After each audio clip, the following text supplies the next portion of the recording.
So every time I give you updates on what ICE is doing, it's a complete and utter horror show. It's incredibly disturbing. Shit. We talked about it last week that the Trump regime rounded up Americans. So they deported, I believe it was a Guatemalan mother, but she had a 2-year-old, a 4-year-old, and a 6-year-old who are American citizens. The 4-year-old had cancer. They were deported, and by the way, without medicine. ICE tried to arrest a woman immediately after she gave birth. In fact, they did. They tried to deport her, but on that one, they had to back down. There was massive public outcry. Okay. You all know Kilmar Brego Garcia, wrongly sent to the concentration camp in El Salvador. You had Andres, the gay makeup artist, 19-year-old Venezuelan, who's now rotting in the gulag in El Salvador as well. The guy with the tattoo for his 15-year-old autistic brother who he helps take care of. This guy, they used that tattoo to say he's guilty, and they shipped him to the concentration camp in El Salvador. And the list goes on and on. We got now state authorities are working with federal authorities. They're pulling random people over in Tennessee, trying to deport the brown ones that they find. They are deputizing like Proud Boys to be immigration enforcement. I mean, it really is like this is Trump's Gestapo. And they don't care about the law. They don't care the slightest about the law, which is why they've arrested judges. They've arrested now the mayor of Newark, Democratic politician. They arrested an immigrant literally out of a courtroom after his case was dismissed by a judge, and they didn't show their badges, and they were wearing, one of them was wearing a balaclava to cover his face. These are thugs. These are gangsters. These are Trump's Gestapo. Well, here's another example here. New video shows ICE left a 12-year-old boy alone on the sidewalk in Waltham, Massachusetts, after arresting the person he was with. This reminds me of the one from the other day. A dad was getting gas. Kid was in the car. They arrested the dad from the gas station, just left the kid in the car at the gas station. The next time there's a Democrat in office, this is not even a question. All of these people have to suffer consequences. They have to be arrested. They have to be charged.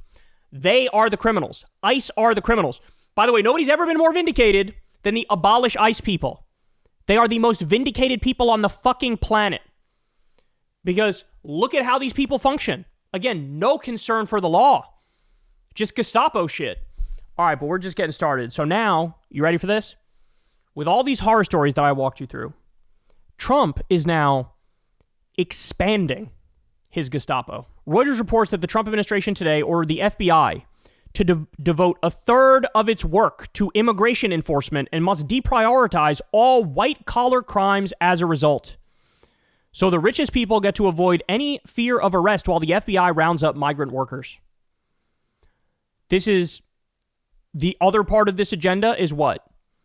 If you're wealthy, you can't be a criminal. If you're a billionaire, you can't be a criminal. If you commit fraud or run a scam, you can't be a criminal. White-collar criminals are not criminals. Trump himself is a white-collar criminal. The billionaires are the good guys by definition to Trump. We're undergoing a robber baron billionaire oligarch coup right now. That's part and parcel with this. So take anybody who was working on those things, put them to immigration enforcement. Take a third of the FBI, put them to immigration enforcement. Think about all the other crimes that they're not cracking down on to go after innocent immigrants, the overwhelming majority of them regular, hardworking people just trying to get by. Trump has so far shifted at least 80% of the ATF, 33% of the FBI, 25% of the DEA, plus scores of ICE SHI agents investigating pedophiles and an unknown number of agents from the IRS, USPIS, and CBP to do immigration enforcement, leaving their previous work undone or suspended. So at every level of the federal government, he's dumping billions more into his ICE Gestapo. He's reassigning people from one area of the government to immigration enforcement. And you have now at the local level and the state level, they're deputizing people to do this stuff. What are we supposed to call this? What are we supposed to call this? The most hyperbolic Trump critics were completely correct.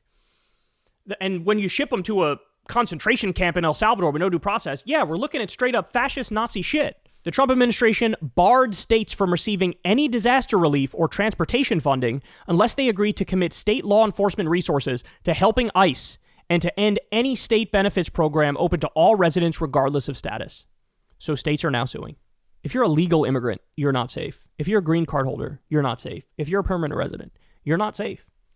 As I said, they've deported some American citizens too.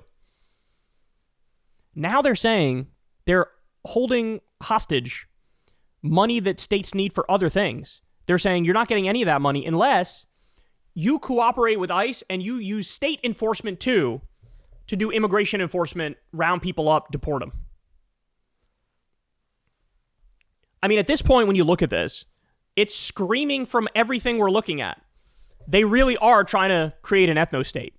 Because at the same time, what's happening with South African refugees? They want white South African refugees to come here. White South African refugees to come here. So in every way, shape, and form, you're anti-refugee, anti-asylum, anti-immigrant.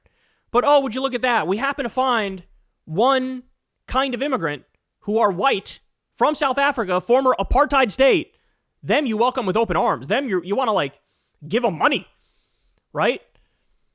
Gee, what's the difference? What's the difference? Well, Trump admitted in his first term, he's like, why do they always come from shithole countries? What are the shithole countries to Trump? Any country with brown people and black people. This is ethno-state shit. It's not subtle anymore. It really got me thinking about how the roots of anti-immigration politics and sentiments, it really does stem from white supremacy, right? It really does. There's no way around it when you look at the logical conclusion, the logical place it ends up. It ends up with, we just want a white country, right? And some of them are now, they traded in the dog whistle for a fucking foghorn, and you got people like Matt Walsh out there saying, great replacement theory is real. So, look, all I have to say to these people is don't you dare fucking get your panties in a bunch and clutch your pearls and go to your fainting couch when we call you Nazis and when we call you fascists. Because that's what the core of this fucking shit is. That's what the core of it is. And they don't care about human rights. They don't care about justice. They don't care about the law. They're willing to do whatever to whoever to get to their end goal that they prefer. And everything we've talked about to this point are great examples of that. Hey, y'all, do me a favor and like and subscribe. It helps out big time in the algorithm. Click the bell as well for notifications when videos drop. And watch that video on screen right now. You know you want to.